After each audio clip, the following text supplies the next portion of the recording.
প্রত্যেক এলাকায় কত বিএনপি আছে খুঁজে বের করতে হবে, বা জামাত খুঁজে বের করতে হবে, ওগুলিকে ধরিয়ে দিতে হবে। এটাই আওয়ামী লীগের দায়িত্ব, যেন একটাও পার না পায়। ওইটা ধরে শাসতে ওই আগুনেই তাদের ফেলতে হবে আর হাত পড়াই দিতে হবে, তাহলেই তারা সিধা হবে। তা নইলে সিধা হবে না। যেমন কুকুর তেমন মুগুর দিতে হয়। আসসালামু আলাইকুম ওয়া রাহমাতুল্লাহ। সম্মানিত ভিউয়ার্স, 15 আগস্টকে কেন্দ্র করে যে ইতিহাস বিকৃত করা হচ্ছে বা ইতিহাস বিকৃত করা বিগত দিনে হয়েছে, আজকের চার বিস্তারিত আলোচনা করব। আজকের দিনের বিভিন্ন বিষয় নিয়ে আপনাদের সামনে হাজির হয়েছি। আজকের ভিডিওটি খুবই গুরুত্বপূর্ণ, খুবই ইতিহাসময় একটি ভিডিও। আপনারা দেখবেন এবং পুরো ভিডিও দেখে আপনাদের মন্তব্যটি আশা করছি। আপনারা জানেন 15 আগস্ট জাতির জনক বঙ্গবন্ধু শেখ মুজিবুর রহমানের স্মৃতিচারণে শোক দিবস পালন করা হতো। অনেকের এই দিনটিতে আবার জন্মদিবসও ছিল, কিন্তু সেটা পালন করতে দেওয়া হতো না বা সেটাকে বিকৃত ইতিহাস বলে গণনা করা হতো। আমরা দেখেছি বিগত বছর, এক বছর আগে যদি হিসাব করি, 2023 সনের 15 আগস্টে বিশ্ববরণ্য আন্তর্জাতিক খ্যাতিসম্পন্ন কোরআনের মুফাসসির আল্লামা দেলোয়ার হোসেন সাঈদীকে এই 15 আগস্টে গত বছর, এক বছর আগের যদি অতীত ফিরে যাই, সে এক বছর আগে তার জানাজা পড়তে দেওয়া হয়নি এবং বাইতুল মুকাররমে শুধু অনুরোধ করছিল যে একটা বার আমাদের একটি জানাজা করতে দেওয়া হোক। আবেদনটি নাকচ করে দেওয়া হয়েছিল। ইতিহাসের সাক্ষী, আপনারা ভিডিওর শুরুর আগেতে একটি ভিডিও দেখেছেন যে বিএনপি এবং জামাত কোথায় আছে, কিভাবে আছে। শেখ হাসিনা বলছে তাদেরকে তালিকা করে, তাদেরকে গ্রাম থেকে, মহল্লা থেকে, প্রত্যেকটি জায়গা থেকে খুঁজে বের করে তাদেরকে নিশ্চিহ্ন করতে হবে, তাদেরকে মামলা দিতে হবে, তাদেরকে জেলে ঢুকাতে হবে, তাদেরকে হত্যা করতে হবে। এভাবে নির্দেশনা দেওয়া হতো। ঠিক তারই দেওয়া বক্তব্য আপনারা দেখেছেন। এবং প্রশাসন কিছু আবেগী, মানে যারা বলে প্রতিবন্ধী, যেটাকে বলা হয়, আপনারা দেখেছেন প্রশাসনের যারা দায়িত্বশীল ঊর্ধ্বতন কর্মকর্তা ছিল, তারা কেউ ফারুক, কেউ ডিবি হারুন, কেউ ছিল বিপ্লব, কেউ ছিল আসাদুজ্জামান, এই ধরনের বিভিন্ন নামে তাদেরকে আমরা দেখতে পেয়েছি। কিন্তু অধিকাংশই ব্যক্তি আমরা দেখতে পেয়েছি তারা প্রতিবন্ধী, ওবায়দুল কাদেরের মতো প্রতিবন্ধী। তারা কিন্তু কথা যখন বলতো, হয় ঠোঁট বাঁকা, না গাল বাঁকা, বিভিন্ন সমস্যা দেখা দিত। এই প্রতিবন্ধী। আর আপনারাই জানেন যে কানা, কুজা এবং খোড়া এরা হচ্ছে শয়তানের গোড়া।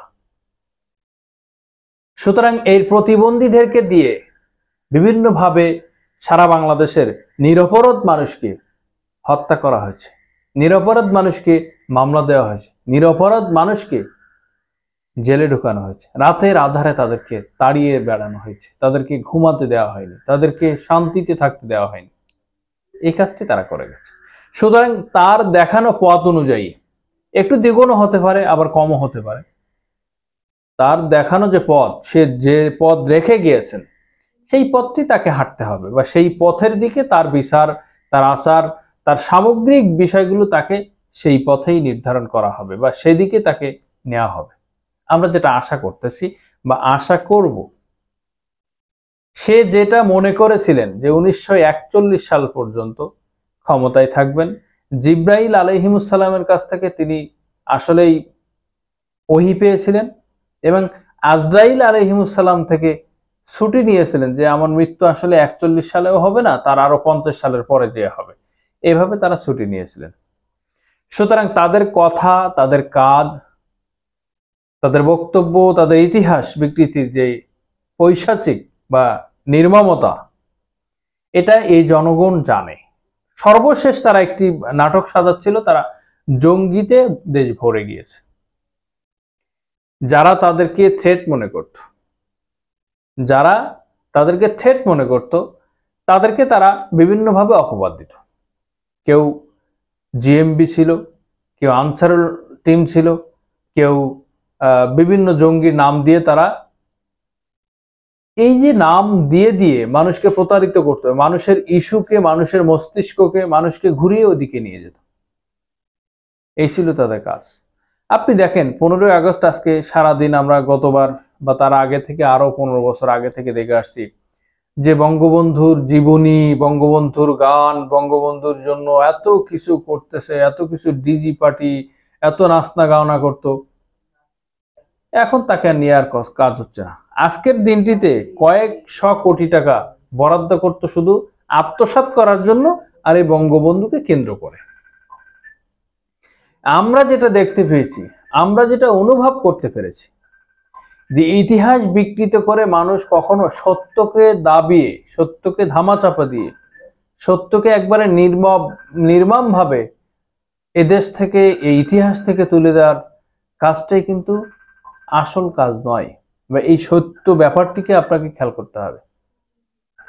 যদি আপনি হিসাব করেন, যদি আপনার হিসাবটা থাকে, তাহলে এই সত্য বিষয়টিকে আপনাকে উপলব্ধি করতে হবে। আপনার হিসাবটা, যদি বঙ্গবন্ধু স্বাধীনতার যুদ্ধের স্থপতি হয়ে থাকে, তাহলে মাওলানা আব্দুল হামিদ খান ভাসানী কি? তার নামটিও তো আসবে। মেজর জিয়াউর রহমান কি ছিলেন? রাষ্ট্রপতি কি ছিলেন? জেনারেল আতাউল হক ওসমানী কি ছিলেন? এই ব্যক্তিগুলো কোথায় ছিলেন, বা এই ব্যক্তি কারা? এদেরকে তো কখনোই নামকরণ করা হয়নি। তাদের জন্ম দিবস, মৃত্যু দিবস, তাদেরকে স্মরণ করা, এ ধরনের কোনো কিছু করা হতো না। শুধু বাবাকে নিয়েই সবসময় উচ্ছ্বাসিত, উদ্ভাসিত ছিলেন। এই ব্যাপারটি খুবই আলোচিত একটি বিষয়, যে ইতিহাস বিকৃত করে কখনোই মানুষ টিকে থাকতে পারে না। মানুষের সাথে পৈশাচিক আচরণ করে, নির্মমতা করে, মিথ্যাচার করে যে কথাটি বলতো সে কাজ কখনোই করতো না, আর যেটা করতো সেটা কখনোই বলতো না। তার কাজ ছিল কি? মিথ্যা বলা। আপনি যদি হিসাব করে থাকেন ৭৬ বছরে তাকে কখনোই সত্য কথা বলতে দেখবেন না। সুতরাং বাংলাদেশে কোন দলটি আপনি দেখেছেন যে পালিয়ে গেছে নেতাকর্মীকে রেখে, যাদেরকে সবচেয়ে নির্মম ভাবে হত্যা করা হয়েছে? সেই দলটিও যদি আপনি হিসাব করেন, তার একটি নেতা, একটি কর্মী ফাঁসির দড়িতে ঝুলেছে, কিন্তু কখনোই তারা এই মৃত্যুকে ভয় পেয়ে বা জালিমের ভয় পেয়ে কখনোই কিন্তু দেশ ত্যাগ করেনি। সুতরাং আপনাকে আমাকে বুঝতে হবে, নিশ্চিহ্ন হওয়ার জন্য তাদের পাতানো ফাঁদ যথেষ্ট, এবং তাদের যে দেখানো পথ সেটাকে অনুসরণ করলে তাদের চিহ্ন আর থাকবে না ইনশাল্লাহ। এবং এইটার ব্যাপারেই বাংলাদেশের আপামর জনতা, ছাত্র জনতা সবাই সে ব্যাপারে উদ্বিগ্ন। এবং আজকের বিষয়টি আপনাদের সামনে তুলে ধরলাম, যে এই মানুষ এই কাজ করত, এবং তাদের কিছু বিষয় আপনাদের সামনে তুলে ধরলাম। আপনারা অবশ্যই মতামত দিয়ে জানাবেন। আসসালামু আলাইকুম ওয়া রাহমাতুল্লাহি ওয়া বারাকাতুহু।